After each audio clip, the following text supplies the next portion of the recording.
Ruth గ్రంథము 1వ అధ్యాయము 16వ వచనము. రూతు గ్రంథము 1వ అధ్యాయము 16వ వచనము, పేజీ నంబర్ 220. చదువుదాము. అందుకు రూతు, నా వెంబడి రావద్దనియో నన్ను విడిచిపెట్టనియో నన్ను బ్రతిమాలు కొనవద్దు.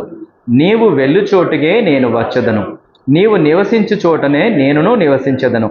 నీ జనమే నా జనము, నీ దేవుడే నా దేవుడు. రూతు మోయాబీరాలు. మోయాబీరాలు దేవుని సంబంధి కాదు, ఇష్టం వచ్చినట్టుగా నివసించేది. దేవుని కుమార్తె కాదు ఈమె, అన్యురాలు, దేవుని ఎరగినటువంటి స్త్రీ. ఈమె పేరేం పేరు? రూతు. అయితే నయోమి అనే ఒక ఆమె ఉంది. ఆమె దేవుని సంబంధి, దేవుని కుమార్తె, ఇశ్రాయేలు జాతి స్త్రీ. అయితే వాళ్ళు బెత్లెహేములో ఉంటారు.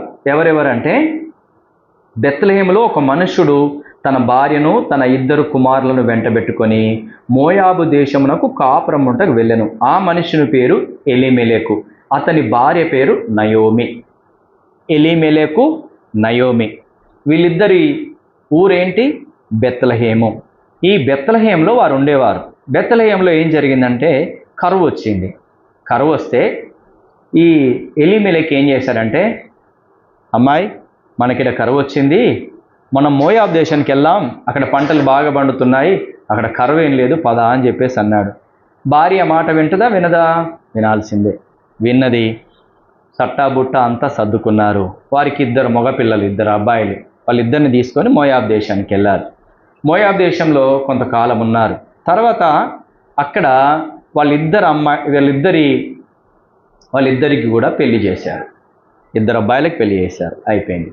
కొద్ది రోజులకి ఏమైందంటే, ఈ నయోమి భర్త, ఏం పేరు నయోమి భర్త పేరు? ఎలీమెలెకు. ఎలీమెలెకు చనిపోయాడు. చనిపోయిన తర్వాత వాళ్ళు అక్కడే ఉన్నారు. దాని తర్వాత ఏం జరిగింది? వాళ్ళ 2 కొడుకులు కూడా చచ్చిపోయారు. ఎవరి కొడుకులు? ఎలీమెలెకు, నయోమి వాళ్ళ కొడుకులు కూడా 2 కొడుకులు చచ్చిపోయారు. కొడుకులు చచ్చిపోయారు, భర్త చచ్చిపోయాడు. ఇక ఆమె ఉంటుంది అక్కడ? చెప్పండి. తల్లిగారింటికే వస్తారు ఏ స్త్రీ అయినా కూడా, అవునా? తల్లిగారింటికి రావాలి. తల్లిగారు ఏ ఊరు? బెత్లెహేము. బెత్లెహేముకి వెళ్దామని చెప్పేసి ఆమంతా సర్దుకుంది. కానీ కోడళ్ళు యవ్వనస్తులు, కోడళ్ళంతా కూడా యవ్వనస్తులు. కోడళ్ళను దగ్గరికి వెళ్ళి, కోడలి పేరు, 2 కోడలి పేర్లు చెప్పండి. 2 కోడళ్ళ పేర్లు ఎవరికైనా తెలుసా? ఒక ఆమె పేరు ఓర్పా, ఇంకొక ఆమె పేరు రూతు. వాళ్ళను కూర్చోబెట్టుకుంది. నా కోడళ్ళారా, నేను మా ఇంటికి వెళ్ళిపోతున్నా, మీరు పని చేయండి, మీరు మళ్ళా పెళ్ళిళ్ళు చేసుకొని చక్కగా మీ అమ్మ నాన్నల దగ్గరే ఉండండి. అత్త మంచిదా కాదా? సలహా మంచిదే ఇచ్చిందా ఏ లేదా? సలహా మంచిదే ఇచ్చింది. ఓర్పకి, రూతుకి కూర్చోబెట్టుకొని, అమ్మా మీరు మీ అమ్మ నాన్నల దగ్గరికి వెళ్ళిపోండి, నేను ముసల్దాన్ని, మా ఊరికి నేను వెళ్ళిపోతున్నాను, ఇక్కడ నాకేం లేదు, ఇక మా అమ్మ నాన్న తండ్రి మా బంధువుల దగ్గర నేను వెళ్ళిపోతున్నాను కనుక మీరు కూడా మీ అమ్మ నాన్నల దగ్గరికి వెళ్ళిపోండి అని చెప్పింది. అప్పుడు ఓర్ప అత్త అయిన నయోమిని ముద్దు పెట్టుకొని వాళ్ళ అమ్మ నాన్నల దగ్గరికి వెళ్ళిపోతుంది. కానీ రూతు మాత్రము ఒక మాట మాట్లాడింది. ఏమని మాట్లాడింది? అదే చదివాం మనం. చూద్దామా? 15వ వచనము, 16వ వచనము, లేకుంటే 14 నుంచి చదువుదాము. 14వ వచనం నుంచి నేను చదువుతాను. వారు ఎలుగెత్తి ఏడవగా ఓర్ప తన అత్తను ముద్దు పెట్టుకొనెను, రూతు ఆమెను హత్తుకొనెను. ఇట్లుండగా ఆమె, ఇదిగో నీ తోటి కోడలు తన జనముల యొద్దకు తన దేవుని యొద్దకును తిరిగిపోయినదే, నీవును నీ తోటి కోడలు వెంబడి వెళ్ళుమనెను. ఓర్ప ఏం చేసింది? ముద్దు పెట్టుకున్నది, తన జనం దగ్గరికి వెళ్ళిపోయింది. ఇప్పుడు నయోమి చెప్తోంది, రూతు నువ్వు కూడా నీ తోటి కోడల్లాగా నీ జనం దగ్గరికి వెళ్ళిపో, నీ తల్లిదండ్రుల దగ్గరికి వెళ్ళిపో అని చెప్పింది. ఆమె, ఇదిగో నీ తోటి కోడలు తన జనముల యొద్దకు తన దేవుని యొద్దకు తిరిగిపోయినదే, నీవును నీ తోడి కోడలి వెంబడి వెళ్ళుమనెను. అట్లా చెప్పింది. నీ తోడి కోడల్లాగే నువ్వు కూడా వెళ్ళు అని చెప్పింది. ఎవరు? నయోమి. రూత్ అట్లాగే చేయాలి కదా, ఇక ఓర్ఫా చేసినట్టుగానే చేయాల. కానీ ఇప్పుడు రూత్ ఏమని చెప్తుందో అదే 16వ వచనంలో చదివినాం మనం. రూతు ఏమని చెప్తోంది? అందుకు రూతు, నా వెంబడి రావద్దనియు నన్ను పెట్టమనియు నన్ను బ్రతిమాలు కొనవద్దు. నీవు వెళ్ళు చోటకే నేను వచ్చెదను, నీవు నివసించు చోటనే నేనును నివసించదను. నీ జనమే నా జనము, నీ దేవుడే నా దేవుడు. ఏం చెప్తోంది రూతు?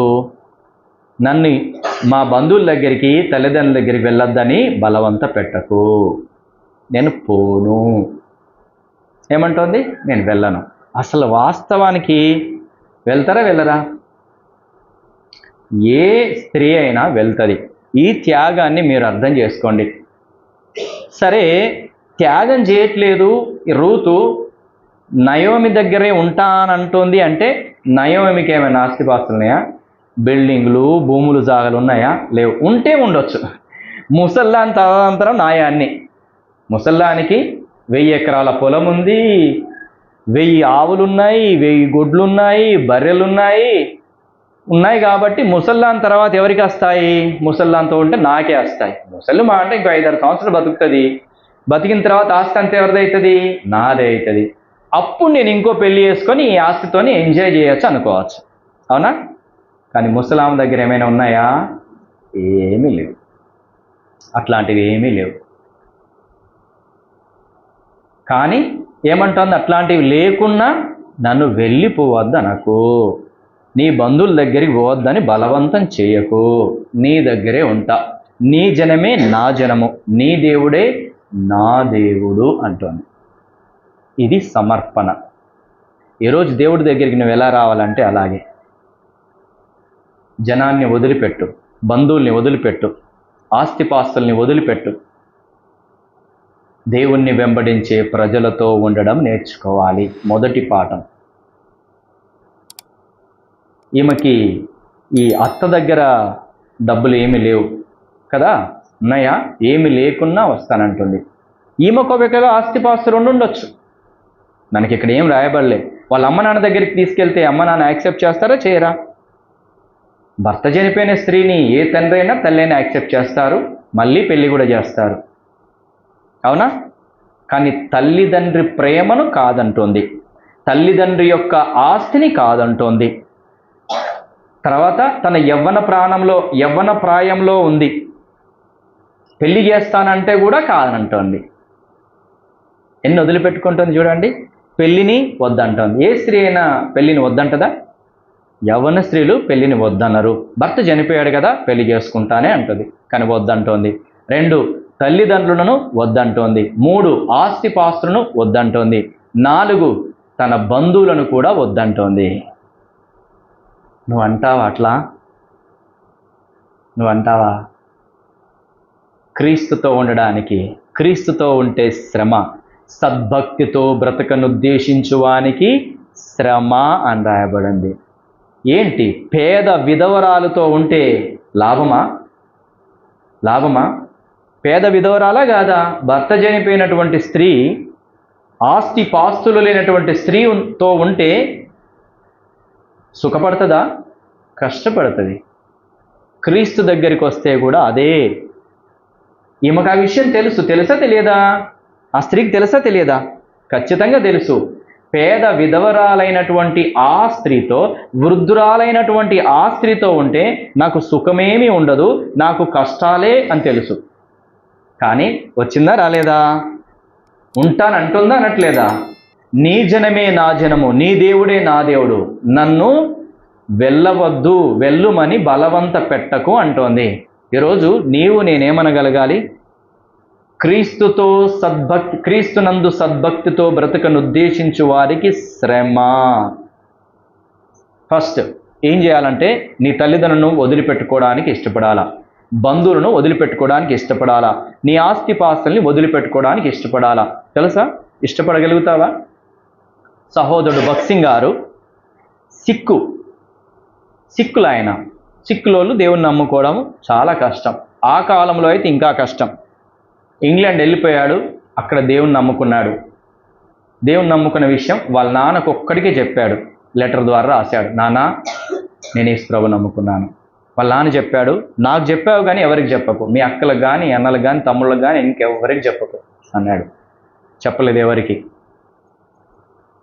ఆయన తన ఇంజనీరింగ్ వ్యవసాయ శాఖలో మొదటి ఇంజనీర్ మన భారతదేశానికి. ఆయన ఇంగ్లాండ్లో చదువుకొని కలకత్తా ఓడరేవులో దిగాడు. బొంబాయి ఓడరేవు అనుకుంటా, ఓడరేవులో దిగాడు.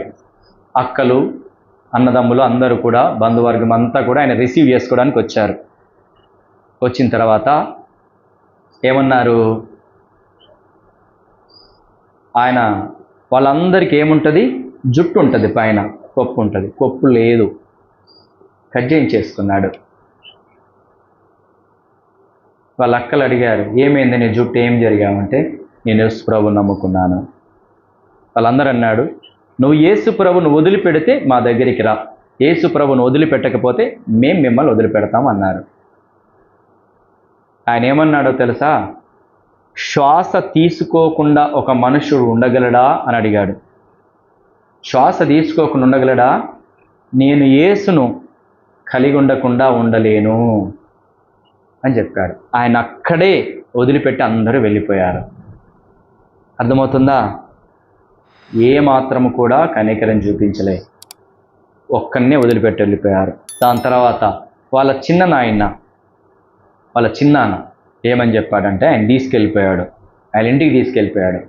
తీసుకెళ్ళిపోతే ఆయన బీరువా ఓపెన్ చేశాడు, నగలు డబ్బులు అన్నీ చూపించాడు. ఆయన ఆస్తిపాస్తులుగా సంబంధించిన పత్రాలు కూడా చూపించాడు. ఆయన ఏమన్నాడంటే వాళ్ళ చిన్నాన్న, ఒరేయ్ యేసును వదిలిపెట్టు, నా ఆస్తి కూడా నీకు ఇస్తా, ఇవన్నీ చూసావు కదా, నా ఆస్తి ఇస్తా. వాళ్ళప్పుడు ఆయన ఇంగ్లాండ్కి వెళ్ళి చదువుకున్నాడంటే కోటీశ్వర్లే కాదా? కోటీశ్వర్లు వాళ్ళు, చాలా కోటీశ్వర్లు. మీ నాన్న ఆస్తి ఇస్తాను, ప్లస్ నా ఆస్తి కూడా నా ఆస్తి కూడా నీకే ఇస్తాను, యేసును వదిలిపెట్టు అన్నాడు. వదిలిపెట్టాడా? నీ ఆస్తి కూడా నాకు అవసరం లేదు, ఈ నిశ్చయత ఈరోజు నీకు కావాలి. రూతు అట్లాగే వచ్చిందా, రాలేదా? సహోదరుడు భక్సింగ్ గారు కూడా అలాగే వచ్చాడు. నీ ఆస్తి వద్దు, నీ బలగము వద్దు, అన్నదమ్ములు వద్దు, అక్క చెల్లెళ్ళు వద్దు, నాకెవరు కావాలా? యేసే కావాలా. యేసు ఉంటే చాలు, సమస్తము జరుగుతుంది. అవునా కాదా? ఆయన చనిపోయినప్పుడు అక్క చెల్లెళ్ళ అన్నదమ్ములు కాదు వచ్చింది, లక్షల జనాభా వచ్చింది, దేశ విదేశాలలోంచి వచ్చింది. ఆయన చనిపోయినప్పుడు సూర్యుని చుట్టూ ఇంద్రధనస్సు ఏర్పడింది. ఆయన చనిపోయినప్పుడు అనేక వేల లక్షల పావురాలు వచ్చి హెబ్రోన్లో వాలాయి. దేవుడు మహిమపరిచాడా లేదా? అది దేవుడు చేసేటటువంటి గొప్ప కార్యం. యేసు కొరకు అన్నదమ్ములను వదిలిపెట్టాడు, అక్క చెల్లెలను వదిలిపెట్టాడు, తల్లిదండ్రులను వదిలిపెట్టాడు, ఆస్తిపాస్తులను వదిలిపెట్టి యేసు కొరకు నివసించాడు. ఇదిగో రూతు కూడా అక్క చెల్లెలొద్దు, అన్నదమ్ములొద్దు, తల్లిదండ్రులొద్దు, వారి ఆస్తిపాస్తులొద్దు, నాకేమి వద్దు, నయోమి అత్త నీతోనే ఉంటాను, నీ జనమే నా జనము, నీ దేవుడే నా దేవుడు, నీవు మరణించిన చోటే నేను మరణిస్తాను. ఎంత మంచి తీర్మానము కదా! ఈ తీర్మానం నీకుందా? ఈ తీర్మానం గనక నీకుంటే, ఇలా గనక నువ్వు దేవుని నమ్మగలిగితే, దేవుడు నిన్ను వదిలిపెడతాడా? దేవుడు నిన్ను తృణీకరిస్తాడా? దేవుడు నిన్ను నెట్టివేస్తాడా? నెట్టివేయడు, తృణీకరించడు. నన్ను ఘనపరచువాని నేను ఘనపరుస్తాను అని చెప్పాడు మన దేవుడు. ఆమె తన దేవుణ్ణి అలా ఘనపరిచింది. భక్సింగ్ గారు అలా తన దేవుని ఘనపరిచాడు గనక దేవుడు ఆయన్ని ఘనపరిచాడు. ఈరోజు నువ్వు అలాగ రాగలగాలనే, అలాగ నిలబడగలగాలనే ఈరోజు మాట్లాడేది. ఒకవేళ ఈరోజు నీ బంధువుల కొరకు నువ్వు ఆలోచన చేస్తున్నావేమో, నీ ఆస్తిపాస్తులలో భాగం ఇవ్వరని ఆలోచన చేస్తున్నావేమో, నేను చనిపోతే నా పరిస్థితి ఏంటి అని ఆలోచన చేస్తున్నావేమో, అవన్నీ పక్కన పెట్టి రూతులాగా రావాలి. ఒక అమ్మాయి వచ్చింది, అబ్బాయిలో మనకేంటి? ఒక అమ్మాయి దేశం కాని దేశంలో ఉంటుందా? ఉండొచ్చా కదా? ఎంత భయమో కదా, అవునా కాదా? ఇంకొక విషయం చెప్పమంటారా? నేను మొన్న బీహార్కి వెళ్ళొచ్చాను కదా, అక్కడ కూబా అనే ఒక ప్రాంతం ఉంది. టేబుల్ మౌంట్ అనేటటువంటి గుట్ట ఉంటుంది అక్కడ, పెద్ద గుట్ట. అక్కడ కరెంట్ ఏమి ఉండదు, నీళ్లు ఉండవు, సరైన వసతులు ఉండవు. అక్కడికి పెళ్లి కాని యువతి, ఆమె పేరేం పేరంటే 25 సంవత్సరాల యువతి ఆమె, సుశీల్ రోలెట్. ఆమె పేరు సుశీల్ రోలెట్. ఇంకా ఆమె బొమ్మ చూపిస్తాను, అక్కడ చూడండి. ఇది ఆమె ఎక్కడి నుంచి వచ్చింది? ఫ్రాన్స్ నుంచి వచ్చింది. ఫ్రాన్స్ దేశం నుంచి వచ్చింది. ఎక్కడికి? మన ఇండియాకి. ఎక్కడికి? బీహార్ అనే ప్రాంతంలో కూబా అనే ప్రదేశంలోకి. అక్కడ భాష వేరు, ప్రజలు వేరు, వాతావరణం వేరు, తిండి వేరు. అక్కడికి వచ్చింది. పెళ్ళయిందా? కాలే. 25 సంవత్సరాల అమ్మాయి. నువ్వు వస్తావా? నువ్వు ఉంటావా వేరే వాళ్ళ ఊరికెళ్ళి? 6 నెలలు అక్కడ సేవ చేసింది క్రీస్తు కొరకు. అక్కడే టైఫాయిడ్, మలేరియా అవన్నీ వచ్చి చనిపోయింది ఆమె. క్రీస్తు కొరకు చనిపోయింది. నువ్వు చేయగలవా అలాగే సేవ? రాగలవా? కానీ రావడానికి ఇష్టపడాలి. ఆ సత్యము, ఆ మర్మం అర్థమైన వాళ్ళు మాత్రమే రాగలుగుతారు. రూతుకు అర్థమైంది, ఈమెకి రోలెట్కి అర్థమైంది, బక్సింగ్ గారికి అర్థమైంది. అయితే ఇప్పుడు ఎవరికి అర్థం కావాలి అని మాట్లాడుతున్నాడు ప్రభు. ఎందుకని మాట్లాడుతున్నాడు? నువ్వు కూడా పరలోకంలో ఒక నక్షత్రంలాగా వెలగాలి. బక్సింగ్ గారు అలా ఉన్నారు, ఆ రోలెట్ స్త్రీ అలా ఉంది, రూత్ అలా ఉంది, నువ్వు అలాగా ఉండాలి అని మాట్లాడుతున్నాడు. ఉంటావా ఆయన కొరకు? వెలుగుతున్న నక్షత్రంలాగా మారాలి అన్న దేవుని యొక్క సంకల్పం, దేవుని యొక్క ఉద్దేశం. పిలువబడిన వారు అనేకులు, ఏర్పరచబడిన వారు కొందరే. ఆ కొందరిలో నువ్వు ఉన్నావు ఈరోజు. ధన్యతనా కాదా? ఈ సత్యాన్ని దేవుడు ఈరోజు రివీల్ చేస్తున్నాడు, అర్థం చేస్తున్నాడు. సహోదరుడా, సహోదరి, నువ్వు ఒట్టి స్త్రీవి కాదు, ఒట్టి పురుషునివి కాదు. దేవుని చేత ఏర్పరచబడిన వాడవి, దేవుని చేత ఏర్పరచబడిన దానివి. నువ్వు విలువైన వారము మనము కనుక ఈ సత్యాన్ని రివీల్ చేస్తున్నాడు. డబ్బు వద్దు, బంధువులు వద్దు, పెళ్ళి వద్దు, నీ కొరకే ఉంటాననే తీర్మానం కావాలి. ఏమంటుంది 16వ వచనంలో? నేను చదువుతా చూడండి. అందుకు రూతు, నా వెంబడి రావద్దనియు, నన్ను విడిచిపెట్టవద్దనియు నన్ను బ్రతిమాలు కొనవద్దు. నీవు వెళ్ళు చోటుకే నేను వచ్చదను, నీవు నివసించు చోటనే నేను నివసించదను. నీ జనమే నా జనము, నీ దేవుడే నా దేవుడు. నీవు మృతి పొందు చోటను నేను మృతి పొందెదను, అక్కడనే పాతి పెట్టబడదను. మరణము తప్ప మరి ఏదైనను నిన్ను నన్ను ప్రత్యేకించిన యెడల యెహోవా నాకు ఎంత కీడైనను చేయునుగాక. నువ్వు ఎక్కడ చచ్చిపోతే అక్కడే. ఎంత తీర్మానం! ఇది కావాల్సింది ఈరోజు ప్రభువుకి. ప్రభు ప్రేమ గలవాడా కాదా? కనికరం గలవాడా కాదా? సమస్తాన్ని చేయగలడా చేయలేడా? చేయగలడు. కనుకనే ఆ స్త్రీ నమ్మింది. లేకుంటే అంత త్యాగం ఎక్కడి నుంచి వస్తే చెప్పండి? ఎవరైనా తల్లిదండ్రుల దగ్గరికి వెళ్ళడానికే, సుఖంగా సంతోషంగా బ్రతకడానికే ఆలోచన చేస్తారు. ఈ లోకంలో నాకు మంచి ఇల్లు ఉండాలి, మంచి భోజనం ఉండాలి, మంచి భర్త భార్య ఉండాలి, ఈ లోకంలో ఎంజాయ్ చేయాలనుకుంటారు. పేద స్త్రీ దగ్గర కష్టపడాలని అనుకుంటారా? కానీ దేవుని ప్రజలు అలాగ అనుకుంటారు. ఈరోజు నువ్వు అలాగ అనుకోవాలని ప్రభు మాట్లాడేది. నువ్వు ప్రత్యేకించబడి దానివే గనక మాట్లాడుతున్నాడు. దేవుడు నిన్ను ఏర్పాటు చేసుకున్నాడు గనక మాట్లాడుతున్నాడు. దేవుడు నిన్ను ప్రేమిస్తున్నాడు గనక మాట్లాడుతున్నాడు. దీన్ని నువ్వు నెట్టేస్తే జాగ్రత్త. వింటున్న నా ప్రియమైన సహోదరి సహోదరుడు, అర్థమవుతుందా? ఈ సత్యాన్ని నీకు అర్థం చేయిస్తున్నాడు దేవుడు. నెట్టివేయద్దు, జాగ్రత్తగా విను. రూతుకి ఏదైతే జరిగిందో అదే ఈరోజు నీకు జరగబోతుంది. రూతుకి ఏదైతే మేలు చేశాడో అదే మేలు దేవుడు నీకు ఈరోజు చేయబోతాడు. ఏ మేలు చేశాడో చూద్దామా? అలా త్యాగం చేసి వస్తే, అలాగ దేవునికి నిలబడగలిగితే, అలాగ దేవుని కొరకు ఉండగలిగితే ఎలాంటి మేలుల చేత ఆయన తృప్తిపరుస్తాడో మనం చూద్దాం. రండి 18వ వచనంలో చదువుదాం. తనతో కూడా వచ్చుటకు ఆమెకు మనస్సు కుదిరినదని నయోమి తెలుసుకున్నప్పుడు అందును గురించి ఆమెతో మాట్లాడటం మానెను. కనుక వారిద్దరూ బెత్లెహేమునకు వచ్చు వరకు ప్రయాణము చేసిరి. బెత్లెహేముకు వచ్చేసారు. ఇంకా కదా, ఇంకా ఆమెను ఇబ్బంది పెట్టలే. ఆమె అలాగన్న తర్వాత ఇంకెలా ఇబ్బంది పెడుతుంది? ఇబ్బంది పెట్టలే. బెత్లెహేంకి వచ్చేసారు. బెత్లెహేంకి వచ్చిన తర్వాత ఏం జరిగింది ఇక? సో అంత తీర్మానం చేసుకొని అన్నిటిని వదులుకొని ఆమెను వెంబడించిన తర్వాత ఆమెకి ఏం జరిగింది తెలుసుకుందామా? జాకోబ్, నీకు జరుగుతుందా అలాగా? నువ్వు అలా వెంబడించగలవా? Very good, God bless you. ఏం జరుగుతుంది ఆమెకి? 2వ అధ్యాయము. నయోమి పెనిమిటి బంధువుడు ఒకడు, అతడు చాలా ఆస్తిపరుడు. అతడు ఎలీమెలకు వంశపు వాడై ఉండెను. అతని పేరు బోయాజు. మోయాబీయుడారైన రూతు, నీ సెలవైనడల నేను పొలములోనికి పోయి ఎవని కటాక్షము పొందగలనో వాని వెనక పరిగ నేరుకొందునని నయోమితో చెప్పగా ఆమె, నా కుమారి పొమ్మనెను. కాబట్టి ఆమె వెళ్ళి పొలములోనికి వచ్చి చేను కోయివారి వెనక పొలములో ఏరుకొనెను. ఆ పొలములో ఆమె పోయిన భాగము ఎలీమెలకు వంశపు వాడైన బోయాజుది. ఇప్పుడు ఆమె ఏమని చెప్తుంది? వచ్చారు, వాళ్ళ ఇంట్లో ఉన్నారు. ఉన్న తర్వాత తిండేదే కావాలిగా. ఈ ముసలామ వెళ్ళి పని చేయగలుగుతుందా? చేయలేదు. ముసలామతోని అంటే నయోమితో అన్నది, అత్త మనకి భోజనం కావాలి కాబట్టి నేను పనికి వెళ్తా, పనికి వెళ్ళి భోజనం తీసుకొస్తాను నీకు అన్నది. సరే అని, అట్లయితే దేవుడు తన చిత్త ప్రకారం నడిపిస్తాడు, వెళ్ళు అని చెప్పింది. ఈమె వెళ్ళింది.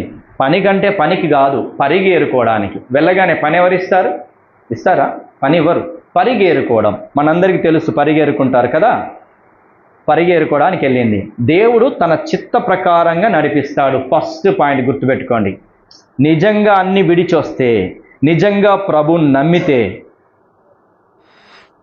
అన్న తమ్ముడు అక్క చెల్ల డబ్బులు నాకేది వద్దు ప్రభువా, నువ్వుంటే నాకు చాలు ప్రభువా, నీతోనే ఉంటానయ్యా, నువ్వే నాకు కావాలని వస్తావు చూడు, ప్రభు నిన్ను నడిపిస్తాడు. ఎక్కడికి వెళ్ళాలో ఏం చేయాలో అది చేస్తాడు ప్రభు. కాబట్టి ఇక్కడ ఎక్కడికి వెళ్ళాలా? ఎవరి పొలం దగ్గరికి వెళ్తే ఆ పొలం దగ్గర నడిపించలే, బోయాజు పొలం దగ్గరికి నడిపించాడు ప్రభు. బోయాజు పొలంకి వస్తున్నారు. అప్పుడు ఆ పొలంలోనికి వెళ్ళి పరిగెడతా ఉంది. దేవుడే అలాగ నడిపిస్తున్నాడు. ఫస్ట్ పాయింట్ గుర్తుపెట్టుకోండి. నువ్వు రూతులాగా వస్తే, రూతును ఎలాగ దేవుడు నడిపించాడో నిన్ను అలాగే నడిపిస్తాడు. రూతులాగా రాకపోతే నడిపించాడు. కొంతమంది అలాగే వస్తారు, తమ ఇష్టాలను నెరవేర్చుకుంటారు. యేసు ప్రభువుని నమ్ముకున్నామంటారు, అంతే. ఇక చర్చికి రావడం, ప్రార్థన చేయడం, అంతే, వెళ్ళిపోవడం. వాళ్ళని దేవుడు నడిపిస్తాడా? నథింగ్. వారికి ఇష్టం వచ్చినట్టే వాళ్ళు బ్రతుకుతారు, అంతే. చర్చిలో వారికి ఇష్టం వచ్చినట్టే ఉంటారు, బయట వారికి ఇష్టం వచ్చినట్టే ఉంటారు. కానీ యేసు కొరకు వచ్చినటువంటి వారిని మాత్రము యేసు కొరకు నిలబడతారు, యేసు మాట వింటారు. కనుక యేసు తన ఇష్టం వచ్చినట్టుగా తన చిత్తాన ప్రకారంగా నడిపిస్తాడు. ఏమో బోయాజు దగ్గర పొలంలో ఏం చేస్తుంది? పరిగె ఏరుకుంటోంది. ఇప్పుడు ఏం జరిగింది? 3వ వచనము. కాబట్టి ఆమె వెళ్ళి పొలములోనికి వచ్చి చేను కోయవారి వెనక పొలములో ఏరుకొనెను. ఆ పొలములో ఆమె పోయిన భాగము ఎలీమెలకు వంశపు వాడైన బోయాజుది. బోయాజు బెత్లెహేములో నుండి వచ్చి, యెహోవా మీకు తోడయుండునుగాకనియు, నేను యెహోవా మీకు తోడయుండుగాకని చేను కోయవారితో చెప్పగా వారు, యెహోవా నిన్ను ఆశీర్వదించునుగాక అనిరి.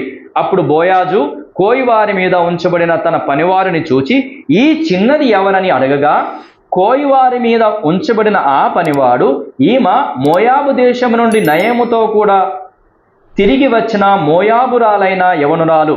ఆమె, నేను కోయివారి వెనక పనల మధ్య ఏరుకొని కూర్చుకొనుటకు దయచేసి నాకు సెలవిమ్మని అడిగను. ఆమె వచ్చి ఉదయం మొదలుకొని ఇది వరకు ఏరుకొనుచుండెను. కొంతసేపు మాత్రము ఆమె ఇంట కూర్చుండెను అని వాడు చెప్పెను. అప్పుడు బోయాజు రూతుతో, నా కుమారి, నా మాట వినుము, వేరొక పొలంలో ఏరుకొనుటకు పోవద్దు, దీనిని విడిచిపోవద్దు, ఇచ్చట నా పనికత్తల యొద్ద నిలకడగా ఉండుము. వారు కోయు చేను కట్టి వారు కోయు చేను కనిపెట్టి వారిని వెంబడించుము. నిన్ను ముట్టకూడదని యవనస్తులకు ఆజ్ఞాపించి ఉన్నాను. నీకు దాహమగునప్పుడు కుండ యొద్దకు పోయి పనివారు చేదిన నీళ్లు త్రాగమని చెప్పెను. అందుకు ఆమె సాగిలపడి తల వంచుకొని, ఏమి తెలిసి పరదేశినైన నాయందు లక్ష్యముంచినట్లు నీకు కటాక్షము కలిగనో అని చెప్పగా, బోయాజు, నీ పెనిమిటి మరణమైన తరువాత నీవు నీ అత్తకు చేసినదంతయు నాకు తెలియబడెను. నీవు నీ తల్లిదండ్రులను నీ జన్మభూమిని విడిచి ఇంతకు ముందు నువ్వు ఎరగని జనమునొద్దకు వచ్చితివి. యెహోవా నీవు చేసిన దానికి ప్రతిఫలం ఇచ్చును. ఇశ్రాయేలు దేవుడైన యెహోవా రెక్కల క్రింద సురక్షితముగా నున్నట్లు నీవు వచ్చితివి, ఆయన నీకు సంపూర్ణమైన బహుమానమునిచ్చునని ఆమెకు ఉత్తరమిచ్చెను. అందుకు ఆమె, నా ఏలినవాడా, నేను నీ పనికత్తల్లో ఒకదానను కాకపోయినను నీవు నన్ను ఆదరించి నీ దాసురాలినగు నాయందు ప్రేమ కలిగి మాట్లాడితివి గనక నా ఎడల నీకు కటాక్షము కలగనిమ్మని చెప్పెను. ఏమని చెప్తున్నాడు? బోయాజు వచ్చి చూశాడు. ఆ చిన్నదెవరు అని పనివాడిని అడిగాడు. ఆ పనివాడు వచ్చి, అయ్యా, మోయాబు దేశం నుంచి వచ్చినటువంటి నయోమిరాలి యొక్క కోడలు ఆమె అని చెప్తుంది. ఆమె వచ్చి నన్ను అడిగింది, నేను పరిగేరుకుంటాను మీ పొలంలో అంటే, సరే ఏరుకోమన్నాను. ఆమె పరిగేరుకుంటుంది, ఉదయం నుంచి సాయంత్రం వరకు ఏరుకుంటూ మధ్య మధ్యలో కొద్దిగా విశ్రాంతి తీసుకుంటుందని చెప్పాడు. చెప్పగానే ఆమెను పిలిపించాడు బోయాజు. రూతును పిలిపించి ఏమంటున్నాడు? నా కుమారి, యెహోవా వలన నువ్వు ఆశీర్వదించబడిన దానివి, చక్కగా పరిగేరుకో, యవనస్తులు నిన్ను ముట్టొద్దని నేను ఆజ్ఞాపిస్తున్నాను, నివ్వరడానికి వీల్లేదు. ఇక తర్వాత అదిగో నా పని వాళ్ళు చేదినటువంటి నీళ్లు కూడా ఉన్నాయి, చక్కగా నీళ్లు కూడా తాగి ఉదయం నుంచి సాయంత్రం వరకు చక్కగా నువ్వు పరిగెరుకో అని చెప్పాడు. అప్పుడు ఆమె అడిగింది, ఏమన్నది? నా మీద నీకు ఎంత దయ కలిగింది? ఎందుకంటే పని వాళ్ళకే నీళ్లు పోస్తారు, వేరే వాళ్ళకి పోస్తారా? పరిగెరుకు వచ్చిన వాళ్ళకి నీ ఇస్తారా? అరేంజ్మెంట్ చేస్తారా? చేయరు. పని వాళ్ళకి అరేంజ్మెంట్ చేసినట్టుగా నాకు చేస్తున్నావు కదా, నా మీద నీకు ఈ కటాక్షము దయ ఎట్లా పుట్టింది అని అడిగింది. ఏమని చెప్తున్నాడు ఆయన? నీ తల్లిదండ్రులకు చేసింది, నీ జన్మభూమిని వదిలిపెట్టినావు, నీ తల్లిదండ్రులు వదిలిపెట్టినావు, నీ జనము కాని వారి దగ్గరికి నువ్వు వచ్చినావు, అది నేను విన్నాను. యెహోవా కటాక్షము నీకు జరుగుతుంది, యెహోవా నిన్ను తప్పకుండా ఆశీర్వదిస్తాడు అని చెప్పాడు. కాబట్టి ఆమె సాగిలపడి ఆయనకు నమస్కారం చేసింది. బాగుందా లేదా? ఎవరి దగ్గరికి నడిపించాలో, ఎక్కడికి నడిపించాలో నడిపిస్తాడా? నడిపించడా దేవుడు? ఒక ప్రేమ గల వ్యక్తి దగ్గరికి, ఒక ఆధ్యాత్మికమైనటువంటి వ్యక్తి దగ్గరికి, మనకు క్షేమాన్ని ఇచ్చే వ్యక్తి దగ్గరికి దేవుడు నిన్ను నన్ను నడిపిస్తాడు. ఈరోజు అదే జరుగుతోంది, మీరు గమనించండి. ఈ పొలాన్ని విడిచి మీరు వెళ్ళడానికి వీల్లేదు. అర్థమవుతుందా? ఇది దేవుడు ఏర్పాటు చేసిన పొలము. ఇక్కడనే మనము నిలకడగా ఉండాలి. ఇక్కడి నుంచి వేరు వెళ్ళకూడదు. యెహోవా కటాక్షము ఇక్కడ ఉన్నది. అర్థమవుతుందా? ఈ పొలాన్ని విడిచి వెళ్ళిపోవచ్చా? ఈ పొలాన్ని విడిచి వెళ్ళిపోవచ్చా? వెళ్ళిపోవాలి. ఇక్కడ యెహోవా కటాక్షం ఉన్నది, యెహోవాయే ఇక్కడికి నడిపించాడు. అదే ఈరోజు బోయాజు చెప్పేది, దేవుడే నిన్ను ఇక్కడికి నడిపించాడు. నడిపించాడా లేదా? రూతుని, మిమ్మల్ని కూడా ఈ మందిరానికి ఎవరు నడిపించారు? దేవుడే. కాబట్టి ఇక్కడనే నిలకడగా ఉండాలి, వేరే పొలములోనికి వెళ్ళకూడదు. ఇక్కడనే దేవుని కటాక్షము మీరు పొందుకుంటారు. అర్థమవుతుందా? మీరు ఏమి రాలే ఇక్కడికి, ఎవరు నడిపించారు? దేవుడు నమ్ముతున్నారా? నమ్మితే ఇప్పుడు దేవుడు మాట్లాడే మాట, బోయాజు ద్వారా దేవుడు మాట్లాడే మాట ఏంటి? వేరొక పొలములోనికి వెళ్ళొద్దిక, వేరొక మందిరానికి వెళ్ళొద్దిక, ఇక్కడనే నిలకడగా ఉండండి. ఉందామా? వెళ్ళామా? వెళ్ళొద్దు, ఇక్కడనే నిలకడగా ఉండాలి.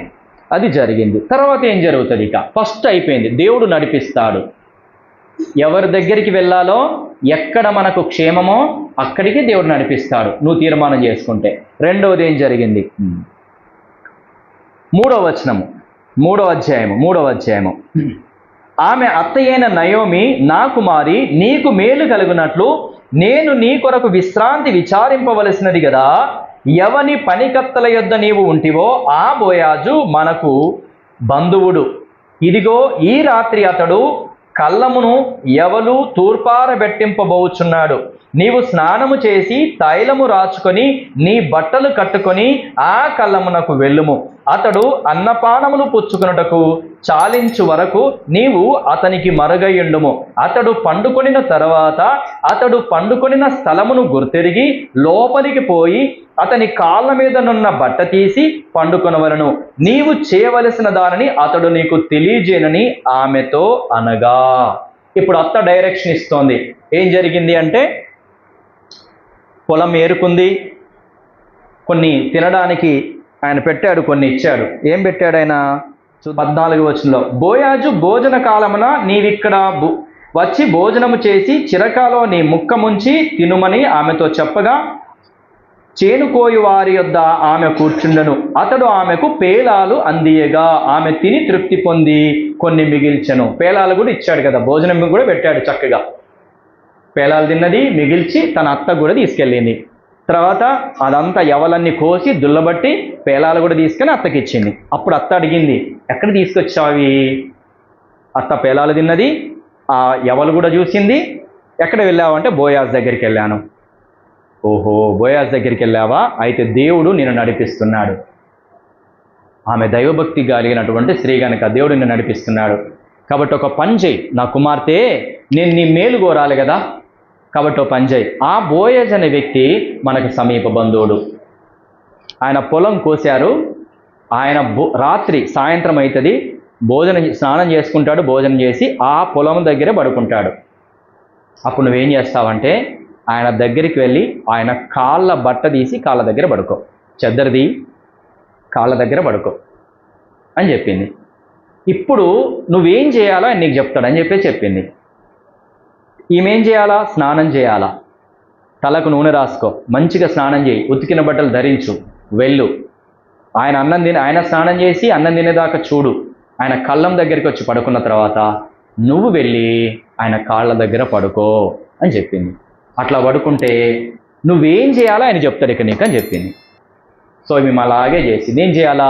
స్నానం చేయాలా, మంచి బట్టలు ధరించాలా, తలకు నూనె పెట్టుకోవాలా, వెళ్ళాలా, వేచి చూడాలా కదా. ఆయన కంటే ముందే ఈమె సిద్ధపడి ఆయన అన్ని చేసుకునేదాకా వేచి చూసి రాత్రి అయిన తర్వాత ఎవరికి కనబడకుండా ఆయన కాళ్ళ దగ్గర వెళ్ళి చక్కగా పడుకోవాలా. అదేనా జరిగింది? ఒకసారి చదువుదామా ఏమని చెప్తుంది ఇన్స్ట్రక్షన్స్. 3వ వచనం, నీవు స్నానము చేసి తైలము రాచుకొని నీ బట్టలు కట్టుకొని ఆ కళ్ళమునకు వెళ్ళుము. అతడు అన్నపానములు పుచ్చుకొనుట చాలించు వరకు నీవు అతనికి మరుగై ఉండుము. అతడు పండుకొనిన తర్వాత అతడు పండుకొనిన స్థలమును గుర్తిరిగి లోపలికి పోయి అతని కాళ్ళ మీదనున్న బట్ట తీసి పండుకొనుము కదా. కాళ్ళ మీద దగ్గర తీసేసి ఆ కాళ్ళ దగ్గర బట్ట కప్పుకొని పడుకో. ఆయన పండుకున్న తర్వాత చేయి. ఇదంతా ఎంత టైం పడుతుంది చెప్పండి? ఈ ఓపిక కావాలా? ఫస్ట్ స్నానం చేయి, బట్టలు ధరించు, నూనె రాసుకో, ఇవన్నీ సిద్ధపాటు. ఈరోజు ఇక్కడ ఆ సిద్ధపాటే నేను చేస్తున్నాను. ఒక నయోమి అత్తలాగా సిద్ధపాటు చేస్తున్నాను. మీకు ఆశీర్వాదము కావాలా వద్దా? అన్నీ వదిలిపెట్టి వచ్చారా లేదా? వచ్చారు. ఇప్పుడు నేను మీకు సిద్ధపాటు చేస్తాను. మీరు ఏ విధంగా చేయాలో నేను చేస్తాను. నేను చెప్పినట్టే మీరు ఇక్కడ చేయాలి. చేస్తేనే అది జరుగుతుంది. ఫస్ట్ ఏం చేయాలా? స్నానం చేయాలా, పరిశుద్ధంగా మారండి, ఉతికిన బట్టలు ధరించండి, రక్షణ వస్త్రాలు ధరించుకోండి. ఫస్ట్ ఏం చేయబడాలా? మన హృదయము కడుక్కోవాలి. రెండోది రక్షణ వస్త్రాలు ధరించుకోవాలి. అంటే తీర్మానం కావాలి, యేసే నా దేవుడు, ఇంకా వేరొకరు కాదు, ఆయన కొరకే బ్రతుకుతానని రక్షణ పొందాలి. మూడోది తలకు నూనె రాసుకోవాలి, పరిశుద్ధాత్మ చేత నింపబడాలి. తర్వాత ఆయన వచ్చేంత వరకు ఇక వెయిట్ చేయాలి మనం. అవునా? ఈరోజు నిజంగా నీ పాపాలు క్షమించబడ్డాయా? ఆయన రక్తం చేత కడగబడ్డావా? కడగబడండి. ఆ మేలు నువ్వు పొందుకోవాలంటే, ఆ ఆశీర్వాదం నువ్వు పొందుకోవాలంటే, పరలోకంలో సదాకాలం ఆయనతో పాటు నువ్వు ఉండాలంటే ఈరోజు నీ పాపములు కడగబడాలి. రెండవది రక్షణ వస్త్రాలు నువ్వు ధరించుకోవాలి, రక్షించబడాలి. నువ్వు నీ పాపములో నుంచి విడిపించబడి రక్షణ పొందిన అనుభవం నీకు కావాలి. ఎలాగా? రాజశేఖర్, అబ్రహాము, ఈరోజు నువ్వు చచ్చిపోతే పరలోకానికి వెళ్తావా అంటే వెళ్తానన్నా అని చెప్పగలగాలి. అంటే మాటలో కానీ, ఆలోచనలో కానీ, క్రియలో కానీ పాపం ఉండొద్దు. ఎప్పటికప్పుడు పాపం ఒప్పుకుంటూ విడిచిపెట్టే వారముగా ఉండాలి, సిద్ధంగా ఉండాలి. మూడోది పరిశుద్ధాత్మ చేత నింపబడాలి, ఆత్మ చేత నడిపించబడాలి. ఇలా జరిగిన తర్వాత వేచి చూడాలి. ఆయన వచ్చేంత వరకు వేచి చూడాలి కదా. ఆయన వెళ్ళాలి, స్నానం చేసుకోవాలి, భోజనం చేయాలి, రావాలి, పడుకోవాలి. పడుకున్న తర్వాత నిద్ర కూడా పట్టాలి. అవునా కాదా? నిద్ర పట్టక పోతే ఎవరమ్మా నువ్వు అంటాడు. ఏడికి ఎందుకు వస్తున్నావు అంటాడా? ఒక అమ్మాయి వచ్చి పడుకుంటే ఒప్పుకుంటారు ఎవరన్నా? ఒప్పుకుంటారు అబ్బాయిలు? ఏంటి ఇక్కడికి వస్తున్నావు అంటాడు. ఆయన గాఢ నిద్ర పట్టాలి, ఆయనకు తెలియకుండా పడుకోవాలి. అంటే ఎంత ఓపిక కావాలి చెప్పండి. మనము కూడా ప్రభు రాకడ కొరకు ఓపిక కలిగి ఉండాలి. ఆయన వస్తాడు, మన ప్రభువు వెళ్ళాడు, ఆయన మరలా వస్తాడు. వచ్చేంత వరకు ఓపికగా ఉండాలి. ఆయన వచ్చాడు, స్నానం చేసుకున్నాడు, తిన్నాడు, పొలం దగ్గరికి వచ్చాడు, పడుకున్నాడు. ఈమె వెళ్ళింది అర్ధరాత్రి టైంకి వెళ్ళింది, తీసింది చక్కగా కాళ్ళ దగ్గర బట్ట తీసేసి, ఆ చెద్దరు తీసేసి, బెడ్షీట్ తీసేసి చక్కగా పడుకుంది. పడుకున్న తర్వాత ఏం జరిగింది చూద్దామా? 4వ వచనం. అతడు పండుకొనిన స్థలమునకు గుర్తెరిగి లోపలికి పోయి అతని కాళ్ళ మీదనున్న బట్ట తీసి పండుకొనవలను. నీవు చేయవలసిన దానిని అతడు నీకు తెలియజేయనని ఆమెతో అనగా, ఆమె నీవు సెలవిచ్చినదంతయు చేసేదనని చెప్పి ఆ కళ్ళమునొద్దకు పోయి తన అత్త ఆజ్ఞాపించిన అంతయు చేసెను. బోయాజు మనస్సున సంతోషించినట్లు అన్నపానములు పుచ్చుకొని లోపలికి పోయి ధాన్యపు కుప్ప యొద్ద పండుకొనినప్పుడు ఆమె మెల్లగా పోయి అతని కాళ్ళ మీదనున్న బట్ట తీసి పండుకొనెను. మధ్యరాత్రి యందు అతడు ఉలికిపడి తిరిగి చూచినప్పుడు ఒక స్త్రీ అతని కాళ్ళ యొద్ద పండుకొని ఉండెను. అతడు నీవెవరవని అడగగా ఆమె, నేను రూతు అను నీ దాసురాలని, నీవు నాకు సమీప బంధువుడవు కనుక నీ దాసురాలి మీద నీ కొంగు కప్పుమనగా, అతడు, నా కుమారి, యెహోవా చేత నీవు దీవెన నొందిన దానవు. కొద్దివారినే గాని గొప్పవారినే గాని యవనస్తులను నీవు వెంబడింపగా వినుట వలన నీ మునుపటి సత్ప్రవర్తన కంటే వెనుకటి సత్ప్రవర్తన మరి ఎక్కువైనది. కాబట్టి నా కుమారి, భయపడకము, నీవు చెప్పినదంతయు నీకు చేసేదను, నీవు యోగ్యురాలవని నా జనులందరూ ఎరుగుదురు. ఏమని మెచ్చుకుంటున్నాడు? శభాష్ అంటున్నాడు. ముందటి ప్రవర్తన కంటే ఇప్పటి ప్రవర్తన ఇంకా గ్రేట్ అంటున్నాడు. ముందటి ప్రవర్తన ఏంటి? తల్లిదండ్రులను, అన్నదమ్ములను అందరిని వదిలిపెట్టి రావడం కదా. ఇప్పుడు రెండవ ప్రవర్తన ఏంటి? ఇక్కడికి వచ్చిన తర్వాత ఎవరినో ఒకరిని చూసి పెళ్లి చేసుకోవచ్చు. చేసుకుందా? చేసుకోలే. అత్త ఎలా చెప్పితే అలా చేసింది.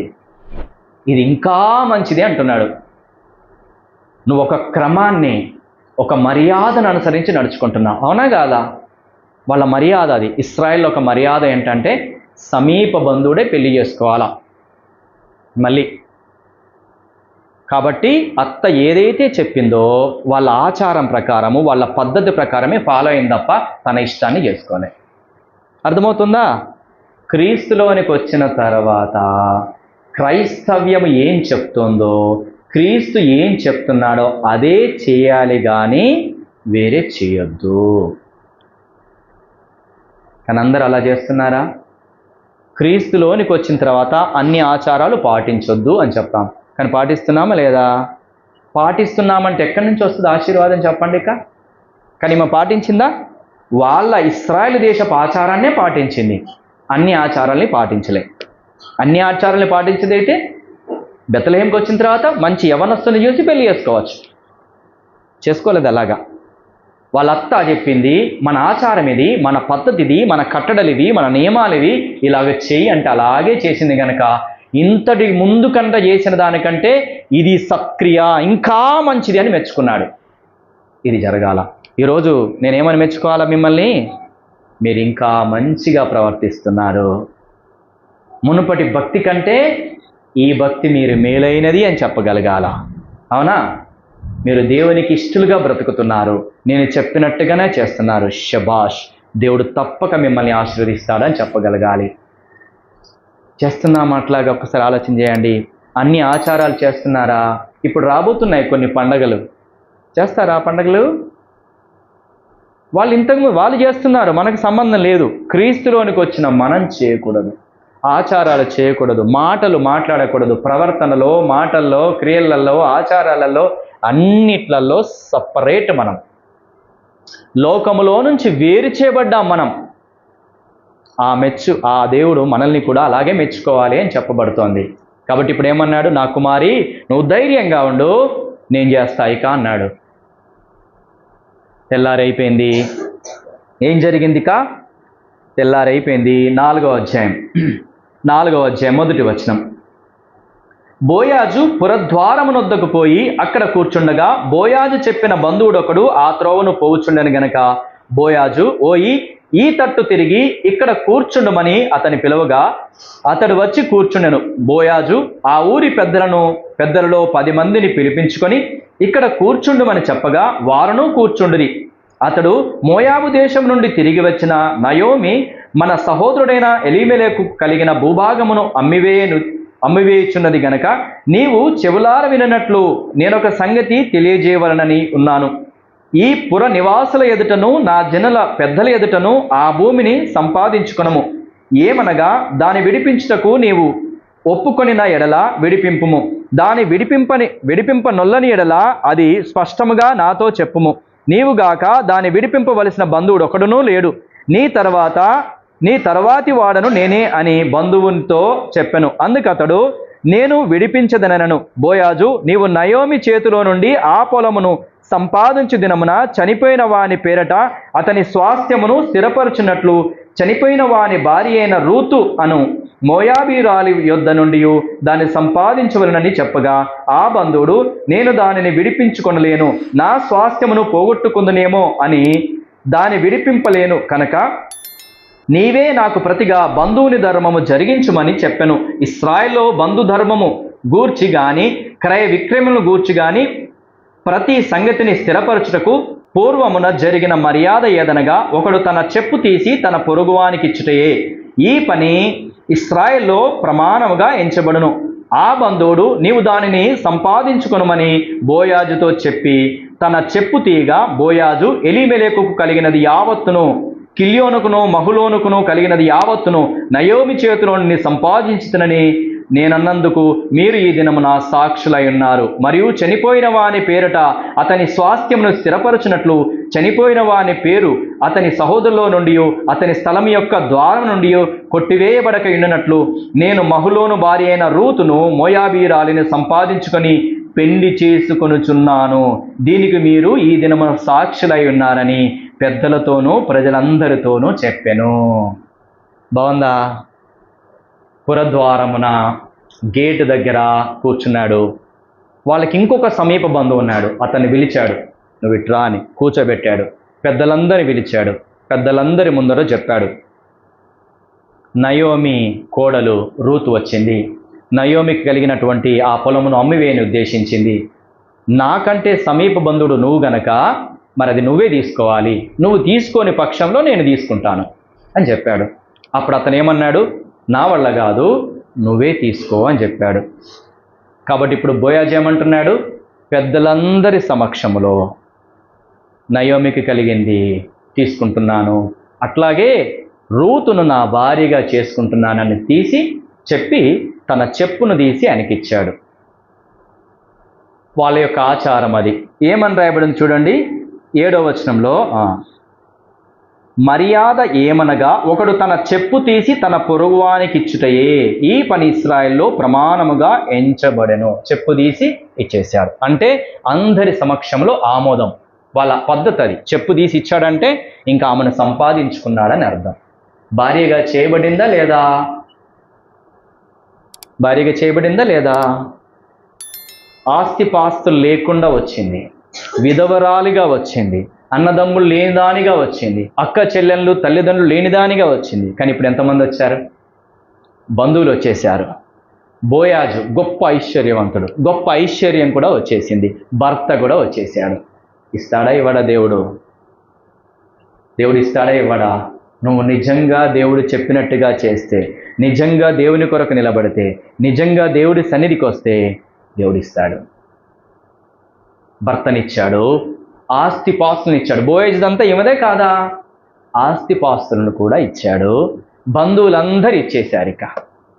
ఇప్పుడు ఆ బోయాజు బంధువులందరూ ఈమె బంధువులా కాదా? ఇంకా ఏం కావాలి చెప్పండి? ఇంకా స్త్రీకి ఇంకొకటి కావాలి. ఇవన్నీ ఉన్నా ఇంకొకటి కావాలి. ఏం కావాలి? గర్భఫలం కావాలి. అవునా? అది కూడా ఇస్తాడా ఇవ్వడా మన దేవుడు? చూద్దామా రండి. 4వ అధ్యాయము 12వ వచనం.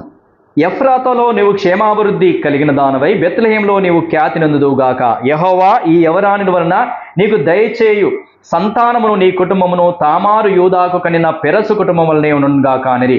కాబట్టి బోయాజు రూతును పెళ్లి చేసుకుని ఆమె యొద్దకు పోయినప్పుడు యెహోవా ఆమె గర్భవతి అగునట్లు అనుగ్రహించెను గనుక ఆమె కుమారుని కనెను. కుమారుని ఇచ్చాడా లేదా? ఇంకేం కావాలి ఒక స్త్రీకి కదా? గొప్ప పేరు ప్రఖ్యాతలు వచ్చాయి. మెచ్చుకున్నాడా లేదా బోయాజు ఆమెని? అక్కడున్న వారంతా మెచ్చుకున్నారా లేదా? గొప్ప ధన్యత, భర్త, ఆస్తిపాస్తులు అన్నిటికి మించి కుమారుడు కూడా అనుగ్రహించబడ్డాడు. ఇది కదా ధన్యత అంటే. ప్రభు కొరకు నిలబడితే, ప్రభు సన్నిధికి వస్తే, ప్రభు వైపు చూస్తే కోల్పోయినవన్నీ ఇచ్చే దేవుడు ఆయన, సమకూర్చే దేవుడు ఆయన. అయితే కండిషన్ ఏంటి? నువ్వు అలా ఉన్నావా లేదా? రూతులాగా ఉన్నావా లేదా? రూతులాగుంటే రూతును ప్రేమించే దేవుడు ఈరోజు నిన్ను ప్రేమిస్తున్నాడు. రూతుకు సమస్తము సమకూడి మేలుకలంగా జరిగించిన దేవుడు నీకు నాకు కూడా జరిగిస్తాడు అని చెప్తున్నాడు. రూతుని ఏర్పాటు చేసుకున్న దేవుడు నిన్ను ఏర్పాటు చేసుకున్నాడు. భయపడొద్దు, దేవుడు మనకు తోడై ఉన్నాడు. దిగులు పడొద్దు, జడియొద్దు. దేవుడు తన చిత్తానుసారంగా నడిపిస్తున్నాడు. ఇక్కడ నిలకడగా ఉండండి, ఇక్కడ దేవుని వాక్యం వినండి, ఇక్కడ చెప్పినట్టుగా చేయండి. దేవుని ఆశీర్వాదము, మెండైన దీవెనలు దేవుడు నీకు అనుగ్రహించాలనుకుంటున్నాడు. వీటన్నింటికంటే మించి ఇంకా గొప్ప మేలు ఈమెకు జరిగింది. పేరు ప్రఖ్యాతలు కాదు, భర్త దొరకడము కాదు, ఆస్తిపాస్తులు దొరకడం కాదు, కుమారుణ్ణి పొందడము కూడా కాదు. వీటన్నింటికంటే మించి గొప్ప బహుమానం జరిగింది ఈమెకి. తెలుసా ఏంటి ఆ బహుమానము? చూద్దామా రండి. ఈమె కుమారుని పేరు చూద్దామా? 17వ వచనం చదువుతాను. ఆమె పొరుగు స్త్రీలు నయోమి కొరకు కుమారుడు పుట్టినని చెప్పి అతనికి ఓబేదను పేరు పెట్టిరి. రూత్ యొక్క కొడుకు పేరేం పేరు? ఓబేదు. ఓబేదును కన్నది. బోయాజు ఓబేదులకు ఎవరు? బోయాజు. అట్లాగే రూతుకి ఎవరు పుట్టారు? ఓబేదు పుట్టాడు కదా. ఇప్పుడు చూద్దామా ఇంకా గొప్ప మేలు. రూతు అన్నీ వదిలిపెట్టి దేవుణ్ణి అనుసరించినందుకు, దేవుణ్ణి వెంబడించినందుకు ఆమె కలిగిన అత్యధికమైన గొప్ప మేలు మనం చూద్దాం రండి. మత్తయి సువార్త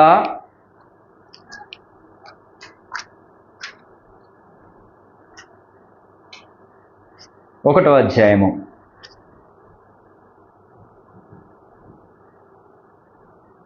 5వ వచనం ఎవరైనా చదవండి. నయస్సోను షెల్మానును కనెను, షెల్మాను రాహాబు నందు బోయాజును కనెను, బోయాజు రూతు నందు ఓబేదును కనెను, ఓబేదు యెషయిని కనెను, యెషయి రాజైన దావీదును కనెను. 15వ వచనం నుండి ఎలీహుదు ఎలియాజరును కనెను, ఎలియాజరు మత్తానును కనెను, మత్తాను యాకోబును కనెను, యాకోబు మరియ భర్త అయిన యోసేపును కనెను. ఆమె యందు క్రీస్తు అనబడిన యేసు పుట్టెను. ఆమె గర్భములో నుంచి ఎవరొచ్చారు? అది ధన్యత. కొన్ని లక్షల మంది స్త్రీలు ఉన్నారు ఇశ్రాయేలు జనాంగములో. ఉన్నారా లేదా? కొన్ని లక్షల వేల కోట్ల మంది స్త్రీలు ఉన్నారు ఇశ్రాయేలు జనాంగంలో. కానీ ఈమె మోయాబురాలు. ఆమె గర్భములో నుంచి ప్రభువైన యేసుక్రీస్తుల వారు వచ్చాడు. ఇంతకంటే ధన్యత ఏముంది? అవునా? సృష్టికర్త అయిన దేవుడు ఆమె గర్భాన్ని వాడుకున్నాడు. ఆమె ద్వారా క్రీస్తు వచ్చినాడు. ఇది ధన్యత కాదా? ఈరోజు నీకు కావాలా? అలాంటి ధన్యత కావాలా? అయితే ఏం చేయాలా? ప్రభు కొరకు నిలబడాలా? ప్రభువే సర్వస్వం. అన్నదమ్ములు కాదు, అక్క చెల్లెలు కాదు, ఆస్తిపాస్తులు కాదు. నీ ఆస్తి ఇవ్వనంటారు, పర్వాలేదు, ఏసే కావాలా? నువ్వు చచ్చిపోతే నిన్ను బొందబెట్టము, నీకేం చేయమంటారు, పర్వాలేదు, ఏసే కావాలా? అసలు నీ దగ్గరికి రాము, నీ బాగోగులు ఏమి చూడము, అయినా ఏసే కావాలా? నిన్ను పరామర్శించము, నిన్ను కులములో నుంచి లేదంటే మా దాంట్లో నుంచి వెలేస్తాము, అయినా ఏసే కావాలా? నిజంగా ఈ తీర్మానం నీదైతే ప్రభు నిన్ను విడిచిపెడతాడా? అలాంటి తీర్మానం నుంచి రూతు వచ్చిందా రాలేదా? రూతును ప్రభు గణపరిచాడా లేదా? నువ్వు దేవుణ్ణి గణపరిస్తే ఆయన నిన్ను గణపరుస్తాడు, ఆయన నిన్ను విడిచిపెట్టాడు. మనుషులు అబద్ధాలు ఆడతారు, మనుషులు మోసం చేస్తారు, మాట ఇచ్చి తప్పుతారు. కానీ నా దేవుడు మాట ఇచ్చి తప్పుటకు నరుడు కాదు, ఆయన నెరవేరుస్తాడు. ఈరోజు నీ విషయంలో నెరవేర్చబోతున్నాడు. మాట ఇస్తున్నాడు, నేను నెరవేరుస్తాడు ఆయన, నీ పక్షాన నిలబడతాడు ఆయన. అయితే ఏం చేయాలా? రూతులాగా చేద్దాం. ఇక్కడనే నిలకడగా ఉందాం, ప్రభు చేత ఆశీర్వదించబడదాం. అయితే ఏం చేయాలా? ఒకవేళ నువ్వు అలాగ లేవా, ఈరోజు తీర్మానం చేసుకో. రూతులాగా లేవా? డబ్బు మీద ఇంకా ఆశ ఉందా? అన్నదమ్ముల మీద, అక్క చెల్లెల మీద, తల్లిదండ్రుల మీద ఆశ ఉందా? వదిలిపెట్టేస్తానని తీర్మానం చేసుకో. నీవే నాకు కావాలి ప్రభువా, నీవు తప్ప నాకెవరు వద్దు, నీవు ఉంటే చాలు, పరలోకంలో నీతో పాటు ఉండాలి, నువ్వు నాకు కావాలి ప్రభువా, నన్ను ప్రేమించే దేవుడవు, నా కొరకు ప్రాణం ఇచ్చిన దేవుడవు, నన్ను నడిపించే దేవుడవు, నీ చిత్తానుసారంగా నడిపించి నాకు సమస్తము సమకూడి మేలుకరంగా చేసే దేవుడవు, నాకు కావాలి ప్రభువా అని నిజంగా ఈరోజు నువ్వు తీర్మానం చేసుకుంటే ప్రభు నీ పక్షాన గొప్ప కార్యం చేస్తాడు. తీర్మానం చేసుకుందామా? మోకరిద్దాము, రండి.